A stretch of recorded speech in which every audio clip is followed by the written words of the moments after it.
আপনি কি ভেবেছেন আপনার নামাজ দিয়ে আপনি জান্নাতে যাবেন? আপনি তাহাজ্জুদ গুজার, সেজদা দিতে দিতে কপালে দাগ ফেলেছেন, এটা আপনারা জান্নাতে নেবে না। আপনি এলাকার সবচেয়ে বড় হাতেম তাই দানশীল, এই দানের ভরসায় বসে আছেন। কুশ্চিন কালো ভাব। আমাদের নামাজ, আমাদের রোজা, আমাদের ইবাদত, এগুলোকে মিজানের পাল্লায় উঠালে কোনো ওজনই হবে না। তবে আমাদের একটা কৌশল জানা আছে, আমরা আল্লাহর রহমতের ভিখারি।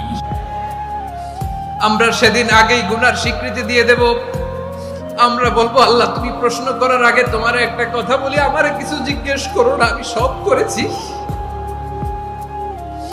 এমন কোন পাপ নাই যে পাপ আমারে দিয়ে হয় নাই।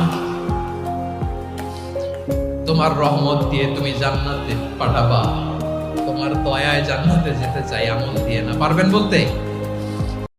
জান্নাত থেকে বের হওয়ার সময় ইবলিস শয়তান মহান আল্লাহ রাব্বুল আলামিনের কাছে কি চেয়েছিলেন প্রত্যেক মুসলিমের জন্য এটা জানা প্রয়োজন। শয়তান যখন জান্নাত থেকে বের হয়েছিল তখন প্রথমেই আল্লাহকে এই প্রশ্নটা করেছিল, আল্লাহ আমি থাকবো কোথায়? আসমান জমিন যেদিকে তাকাই সবকিছুই তো আপনার সৃষ্টি। আল্লাহ হুকুম করলেন যে জায়গাতেই গুনাহ হবে সেই জায়গায় তোর ঘর হবে। ইবলিস আবার জিজ্ঞাসা করলো, আমার রিজিক কি, আমি খাবো কি? তখন আল্লাহ বললেন, যে বান্দা বিসমিল্লাহ না বলে যে খাবারগুলো খাবে সেইটাই হবে তোর খাবার। ইবলিস শয়তান জিজ্ঞাসা করলো, আমি পান করবো কি? আল্লাহ বলেন, মদ তোর খাবার পানি হবে। শয়তান আবার বলল, আপনি আদম সন্তানদেরকে কিতাব দিয়েছেন, আমার জন্য কি দিবেন? আল্লাহ বললেন, তোর জন্য রয়েছে জাদুর কিতাব। শয়তান সর্বশেষে বলল, ইয়া আল্লাহ, আপনি মানুষদেরকে দোয়া আর সেজদা দুইটা হাতিয়ার দিয়েছেন, আমাকে একটা হাতিয়ার দিন। তখন আল্লাহ বলল, তোর জন্য সবচাইতে বড় হাতিয়ারই হলো নারী, যাকে দিয়ে তুই ইনসানকে ভুল পথে নিতে পারবি। আল্লাহ আমাদের সবাইকে শয়তানের হাত থেকে রক্ষা করুন, আমিন।